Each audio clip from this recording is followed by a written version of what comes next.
Yeah, I was watching a lot of Ukrainian television. I do have Ukrainian channels where I live near Washington, D.C., and a lot of that coverage was about the Maidan, and it was just wonderful. I was so intrigued what's going on there.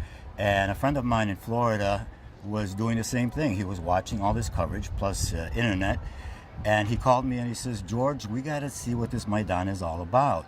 So we got our things together real quickly, and I think it was New Year's that we arrived in Kyiv. And within a day or two, I just fell in love with the place, Maidan, with the idea, with the whole movement.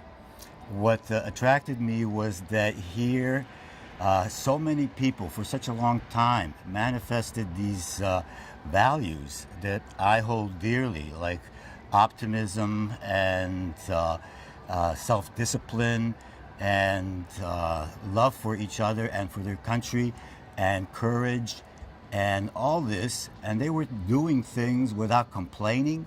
No leader really. They just do what they had to do, whether it was splitting logs or young women and young men were taking tea and coffee and sandwiches around to the workers that were there. These were people in back of the stage in what's called the tent city.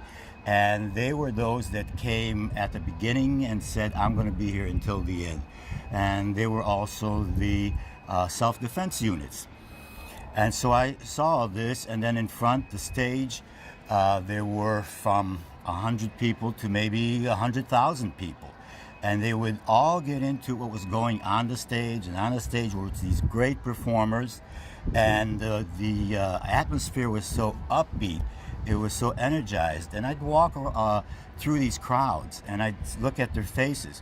A lot of them were middle-aged women, and they were so joyous, and they were looking at what was happening and listening to the speeches, and they were so much into it, and there was so much joy and pride there, and this just affected me. And it wasn't just the women; everybody, young people were there, older men, what have you. And I said, I'm gonna stay here.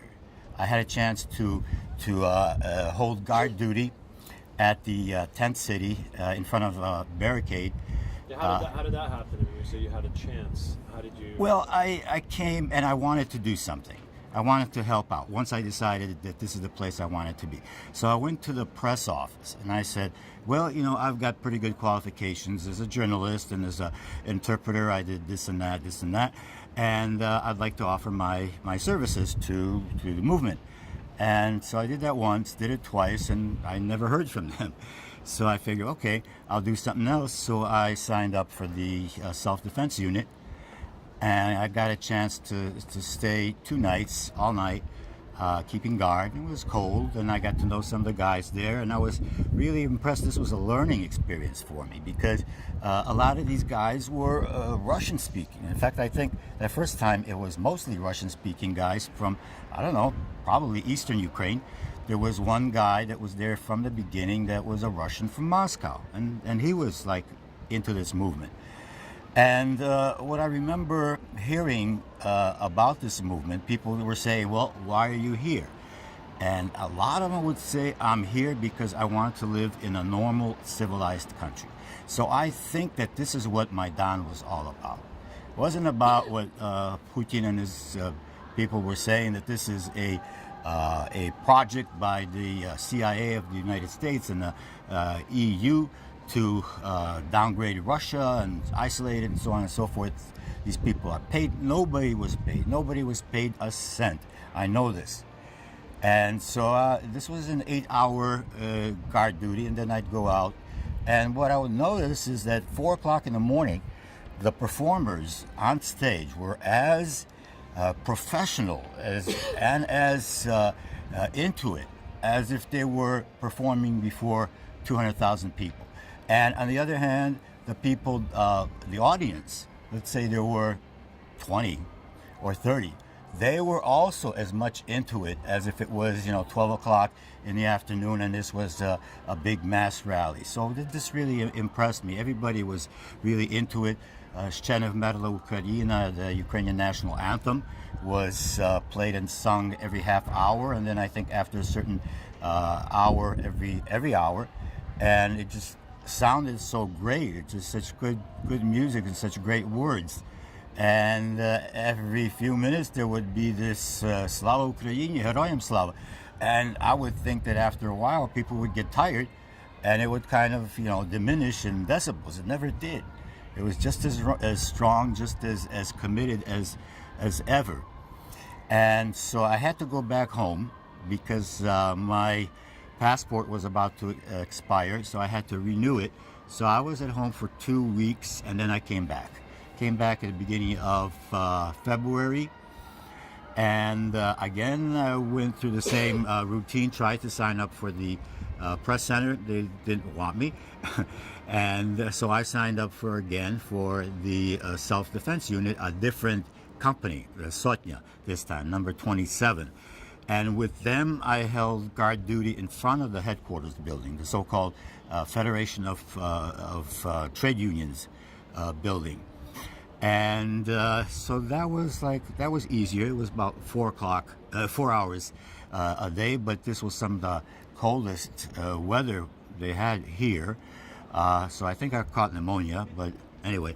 And so we held duty like this until the 18th, when there was a march planned on the Parliament building. And we were sent up, along with other companies, to protect these civilians that were going to try to reach their parliamentarians, their people. You're saying sent up, like who was giving commands or orders? Like what was the structure? Leadership structure. I don't know if there was any. I don't know if anybody was really deciding what to do, because it didn't seem like there was much sense to any of this. But somebody was deciding. I took my orders from my captain, my sotnik.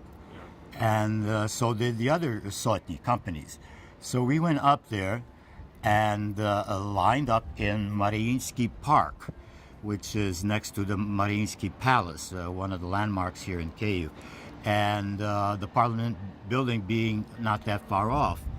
So we lined up, and opposite us there was a line of Interior Ministry troops.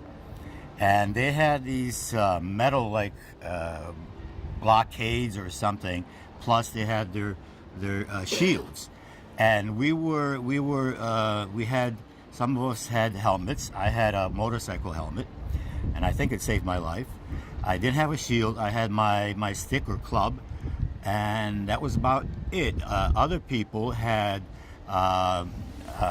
vests, bulletproof vests, and guards for their legs, and so on and so forth, and of course helmets. And so there we were opposite these Interior Ministry troops, and somehow I ended up in the first row there, and I used that opportunity to try to get them across to our side. And I was trying all kind of tricks, so on and so forth, not lying or anything like that, but just psychologically.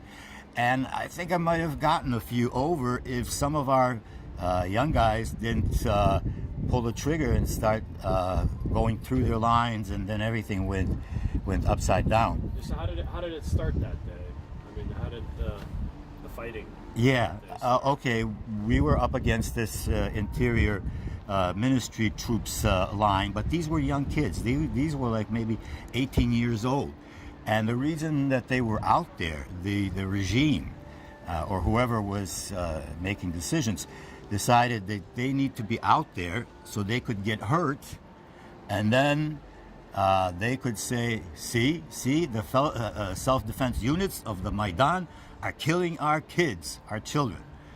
And it didn't come to that, because we saw the fear in their eyes almost. And so we pretty much broke through easily after these young guys of ours decided to go in. And so these metal barriers didn't really stand there for too long. And I got in pretty easily, and I saw this one guy on the ground, and I jumped on him, kind of on top of him, because I thought, well, if we capture one of these guys, maybe it'd be pretty good. But then he started fighting back, and some of his colleagues started coming back, and I thought, oh, it's going to be pretty bad if I get caught. So I kind of got up and kind of moved away from there. But that lasted maybe 5 minutes, if that, because they were kind of pushed aside fairly easily, and they went away. So I don't think anybody got hurt. But at the same time, I saw the Berkut, which is the riot police, kind of get together, mobilize on the side there, and I'm looking and I'm thinking, wow, there's quite a few of them, and it seemed to me like they outnumbered us like 5-1 or maybe 10-1. It seemed like, but they were there and they made quite a sight because they were all dressed in black. They all looked like RoboCop or something, and besides that, I don't think they were regular Berkut riot police. I think they were the Spetsnaz, the special forces of the riot police. At least that's the way it seemed from their behavior. So after the kids went away, they started lining up, and they weren't close enough to us for anything to happen. They moved up a little bit, and then we started tossing rocks or broken up paving bricks at them, and some of the guys started tossing Molotov cocktails, and I think this made a big deal in the press in the West because of Molotov cocktails, putting people on fire. But not too many of them even reached their lines, and not too many of them really exploded. And a kid that was lying next to me in the hospital said, well, because nobody really taught us how to make effective ones. He was 17 years old, not quite. So anyway, so they started moving close, and they were throwing these concussion grenades or something like that, shooting them actually, and a lot of tear gas, and that started to be a real bother. Couldn't really stand that too much. And so then it started getting a little bit, intense.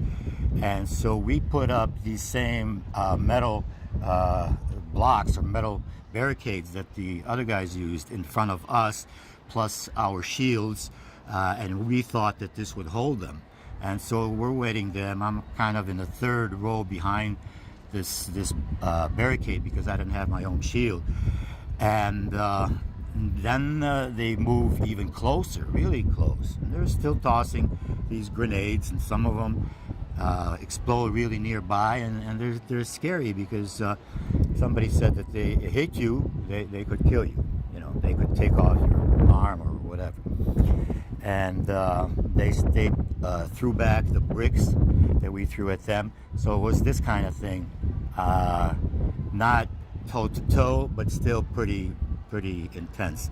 And then we're waiting then, and all of a sudden they just take off like a American professional football squad would, right at you, and we didn't stand a chance. They just overwhelmed us, just ran over this barricade that we had, and kept on going and just whacking anybody that they could find within reach along the way. And then we had no choice but to really run, got a few licks in, and that was it. And everybody started running, and some of the faster ones got away. Not one of the faster ones anymore. So I got caught pretty early, and what they did was they would take one of our guys, and 4 or 5 or whatever would surround him, and they would just start walloping, just beating our guys, myself included, until we fell to the ground. And then they would whack us some more, and really with all their might.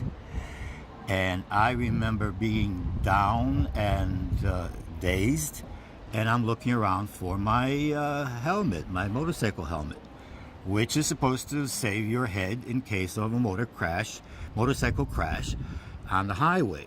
And I'm looking, and I see it's there nearby, but it's like in little bitty pieces, very small pieces. So they were whacking away, and as I later deduced, they were out to kill. They were trying to kill people. Why? And can you mention the Tatushka also that were involved that day? Did you see? And why were they so? I thought about that. And later I saw bodies all around. Some of them were wounded and just lying there, and others were, I'm pretty sure, dead. dead. I remember one body where one of the Berkut, I guess one of the good guys, was kneeling over him and saying, come back, wake up. All right, so that told me something. And so I slowly went back to like the staging area or whatever. I was really bloodied, and I'm seeing what happening all around. And again, these guys are just hitting everybody. And once they hit one guy on the ground, then they go on to the next, and then another group comes by and starts walloping this guy again and kicking him in the head. And so I'm back there and waiting for an ambulance, and one of these guys is standing there, and he's smiling. He's smiling like he's happy, looking at the blood streaking from me. And he said in Russian, "So you wanted your Ukraine, huh?" And that started thinking. It's got me thinking. I mean, what Ukrainian policeman or whatever, no matter how sadistic, no matter how depraved, would say that. And another guy standing nearby would say, I guess you're going back to the Maidan, eh? This kind of thing. So based on that, based on what I saw on TV, the same kind of thing, these guys just walloping old ladies that fell to the ground. And even then I remember thinking, these can't be Ukrainian guys. No way. And then there was a scene where this one Berkut is walking down the street, and it's pretty much deserted, so he's got nobody to hit. So he walks over to this parked car because he noticed something there. And this parked car has a little Ukrainian flag there sticking out on the driver's side. So he takes it, picks it up in his hands, and he's looking at it like he doesn't really know what it is. And then he throws it on the ground. And for good measure, he smashes the car's windows in. So based on all that, I'm pretty sure that these guys were not Ukrainian, that these guys had to be Russian. There was so much hatred, so much anger in them, hatred. I'm thinking now, maybe I should have walked up to this guy and asked him, what's this? You're not going to hit me, are you? I want to ask you something. What's this all about? Why this anger? Why this hatred? I wonder what he would have said. But I'm pretty much convinced that these were Russian guys. I heard, these are, not rumors. I saw it on TV from Bulatov, I think, Dmitry Bulatov, who was one of the founders of the Euro Maidan. And he was kidnapped and held for about a week and tortured. That he said that, and he's Russian speaking himself, he said, in effect, that they were speaking a kind of Russian that they don't speak here in Ukraine. They speak in Russia. So that was one of the other things that kind of convinced me. So putting things together, I think there was quite a big Russian presence here from the very beginning on the Maidan. How did that day end for you? They took me away by ambulance to hospital number 17. And I was surprised that we weren't taken in to the police station, because that's what happened in the past. And in the past, they had quite a few incidents where seriously wounded Maidan people, protesters, were taken out of the hospital despite the protests of the personnel, the doctors and so on. And they were never seen from again. They were never heard from again. Or they were taken, while still needing medical attention, they were taken to the police station. And then probably to a courtroom. And I think they got 2 weeks in jail. But that's how it was. It seemed like it was more than just a peacekeeping operation, because these peacekeepers, the Berkut, they are supposed to be disciplined and professional. They're not allowed, for example, to hit somebody that's already on the ground. Well, they didn't obviously pay any attention to this. They were shooting rubber bullets. They're not supposed to shoot rubber bullets anywhere above the waist. They were doing it. They were aiming for the eyes. People lost their eyes because they were doing it. So that's what I think it is. I think it's part of Putin's plan for Ukraine. It started, Maidan was a real inconvenience for him because it interfered with his plan, and his plan is to have Ukraine break apart or just plain conquer it, whatever. But he's had a plan for Ukraine for at least 10 years, I'm convinced. Part of that plan was to have Yanukovych become president and then have him as a puppet, and I think eventually as just a straight agent of Moscow. I'm convinced of it. What kind of want to talk about the current situation, but just to backtrack about that day, why did people go to the park that day? Why did people assemble or demonstrate? Like what was the original reason for gathering? Well, I thought about that. Didn't make any sense. It was the political leadership, and the political leadership means the leaders of the three main political parties, the opposition parties. They wanted to gain control over Maidan from the beginning, and Maidan wouldn't have it. And by Maidan, I mean these people that were out in the tent city and came for the performances and so on and so forth. This was this movement. These people that said, I want to live in a normal country. And the politicians wanted to gain control of Maidan for their own purposes. And so I think the idea came from them that day there was supposed to be a mass march on Parliament with the idea of, I don't know what. They're supposed to vote on the Constitution going back that day. I don't know if it was at that point yet. I think that was they were supposed to like. Yeah, maybe. That's what I remember. Yeah, I don't think. Changing back to the 2004. Yeah. I don't think there was any sense in it, and somebody must have known something ahead of time, because the Berkut was there in numbers, like I said, at least 5-1, and we were vastly outnumbered. We didn't have a plan really on what to do after that, and I think the decision made by, I think, Putin gave the orders to Yanukovych was to shut down Maidan. If not on the 18th, then on the 20th for sure, when they started using the snipers. Or maybe they had snipers on the 18th, I'm not sure.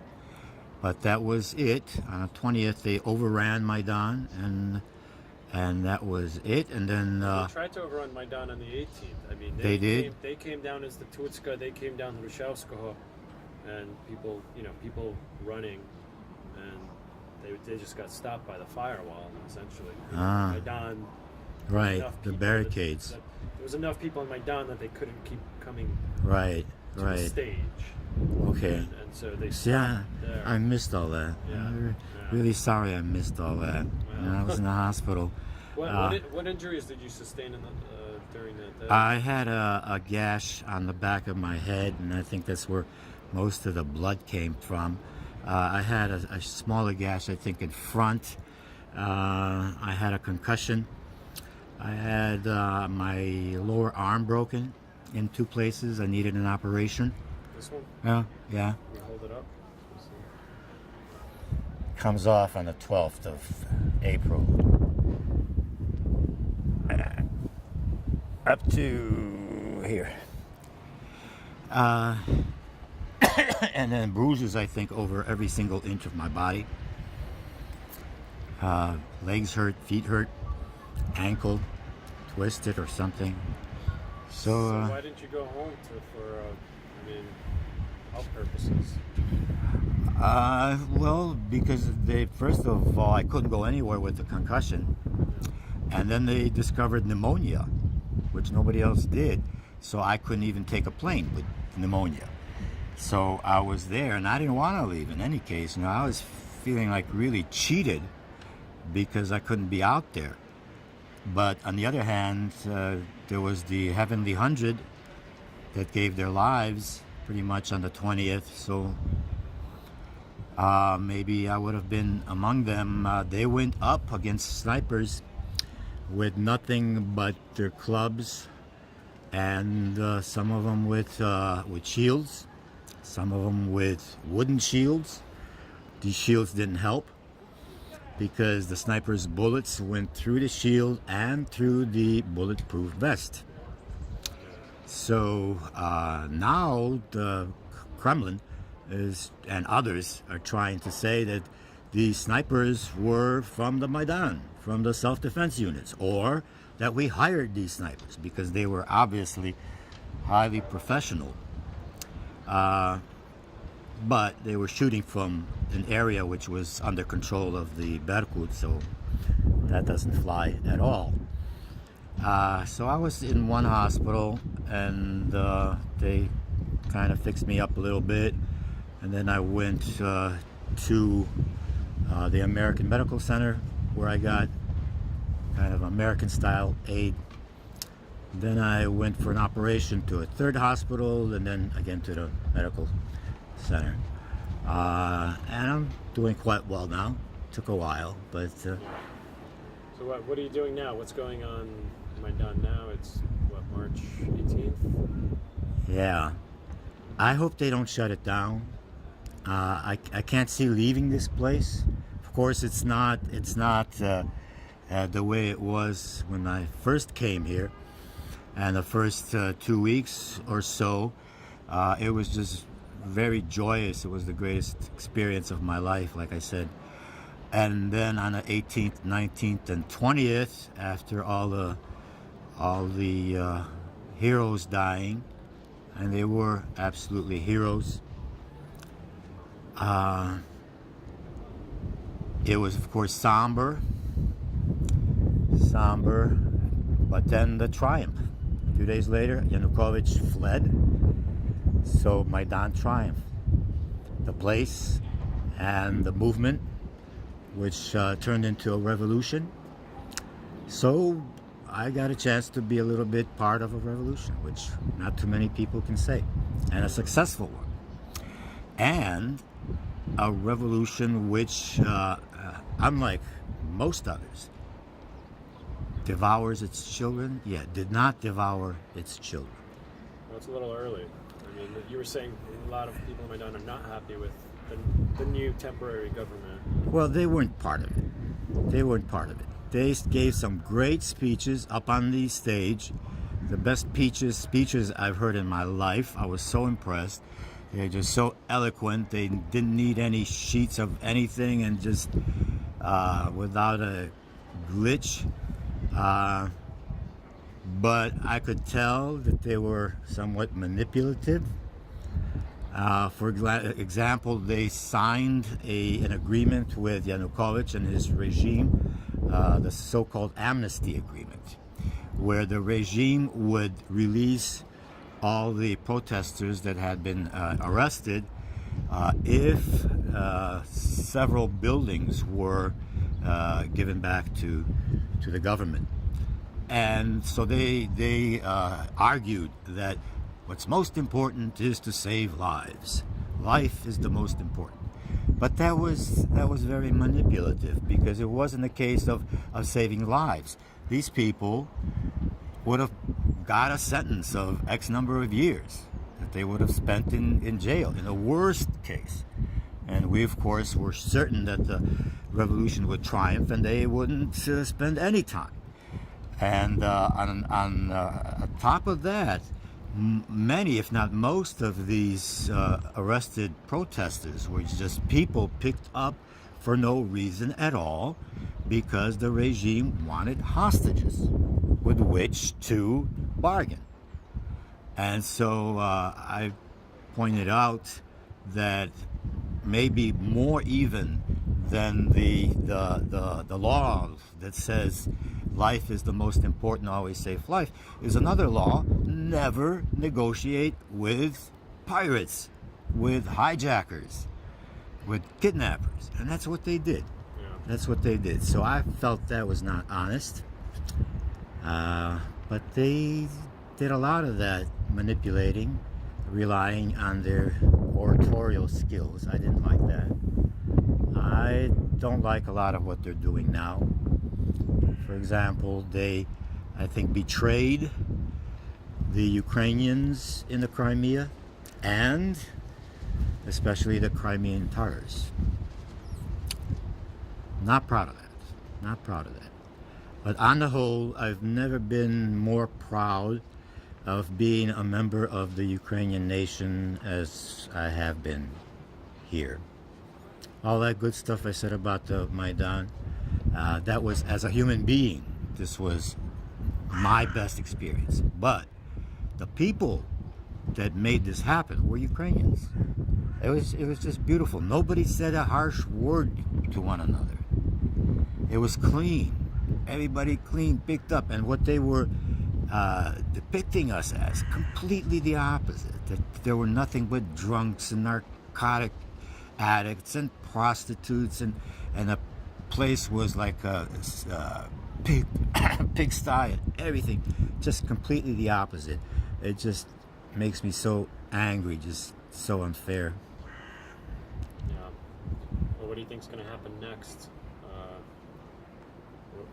Given the circumstances, Russia annexing Crimea and the new government wanting Maidan to dissolve, they're trying to slowly disassemble it because they don't see a reason to exist anymore.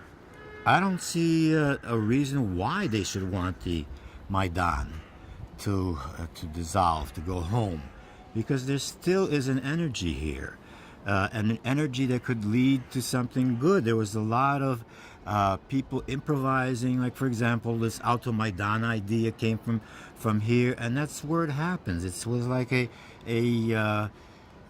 pot where ideas come from, and maybe something could come from here that would be good for Ukraine, that would save it, because I think Ukraine is in lethal danger.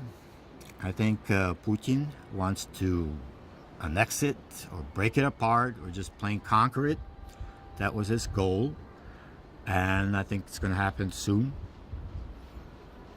So I mean, and the new leadership, the government, they just now got around to mobilizing the armed forces. They waited 3 weeks, knowing what was the danger, the risk, and they are now forming a National Guard. Took some of the self-defense people into the National Guard, kind of talked them into it, and I'm beginning to suspect that it was in order to weaken the Maidan, but I don't have any proof of that. So there are a lot of people here that could come up with something. For example, one of the Sotnya's companies has gone back home and created a kind of people's militia on the basis of their company. Just brought people together, people that have used firearms before, and I think it's grown already to 800. So if this idea could spread, that would be great, because it might come down to a guerrilla war in Ukraine. Well, let's hope not, but anything's possible with the way Putin has been. Yeah. Distorting reality towards his own imperialist Right, agendas. right. I'm convinced that he has this plan. That's why he was so upset with the whole European Union thing, because that would have been a barrier to his plan. That's why he put up these just brutal economic embargoes against Ukraine. That's why a few days before the signing, he called Yanukovych, gave him an offer he couldn't refuse. Now, I'm not talking about the $15 billion that he promised, because that's not what it seemed to be. And another example that tells me a lot, he had Yanukovych name or assign a KGB agent from Moscow to be the head of the Ukrainian security service, which is like making a Russian head of the CIA and FBI put together. And he did that. And after that, he named some citizens of Russia ministers of defense of Ukraine. And the result is that the security service of Ukraine is actually a branch of the Russian security service. And the armed forces of Ukraine have pretty much been destroyed. Yeah, well, hopefully the West will respond if there is some military action, though it doesn't seem likely with the way things have been going. Right. Yeah. But Ukrainians are ready to fight, from what I've seen. I mean, their morale is high. But, I heard about people bragging, old guys bragging, or even Afghans bragging, we've got a million men that tomorrow will come with their rifles or whatever. They don't know what they're getting into. And supposedly the reserve is 700,000, and tomorrow we could have them, up in the... And then the People's Militia. But I haven't seen any of that really happening or developing. What happened in Crimea? There were 20,000 Ukrainian military there. Yeah. It's a tense situation. It's tough. Yeah. Well, what are you going to do? I'm going to stay here for a while. I've been, when I have been incapacitated, I've been writing a few articles, offering them to the American media. Haven't been accepted, but it's okay. So that's what I can do until I get my cast off, and then I'm gonna learn how to use a Kalashnikov. No, they wouldn't take me. I wanted to sign up for the National Guard, but their age limit is 45. That makes sense. All right. Well, thank you for sharing your Sure. experiences.